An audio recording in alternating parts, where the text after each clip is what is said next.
आज सकाळी म्हातोबाची आळंदी तालुका हवेली येथे माझं एका दशक्रियेच्या निमित्ताने प्रवचन होते। ते प्रवचन संपल्यानंतर 10 वाजता मी आळंदी म्हातोबाची इथून पुण्याला जायला निघालेलो असताना रस्त्यात गावाच्या बाहेर आल्यानंतर वारकरी संप्रदायातील संग्राम भंडारे आणि काही 10-15 गोरक्षक होते। सगळेजण 2-3 गाड्या होत्या आणि त्या सगळ्या गुंडांनी मला रस्त्यात निर्जन स्थळी अडवलं।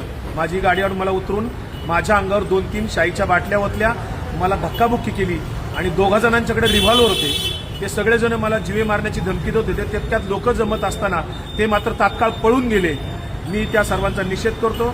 संग्राम भंडारे आणि त्याच्यासोबत आलेले सगळे जे काही 10-15 गुंड होते, गाड्या घेऊन आलेले, त्यांच्यावर पोलिसांनी तात्काळ कायदेशीर कारवाई करावी। मी लोणी काळभोर पोलीस स्टेशनला इथे फिर्याद देण्यासाठी आलेलो आहे। जोपर्यंत त्यांना सर्वांना अटक होत नाही तोपर्यंत लोणी काळभोर पोलीस स्टेशन येथे माझा सत्याग्रह सुरू राहणार आहे।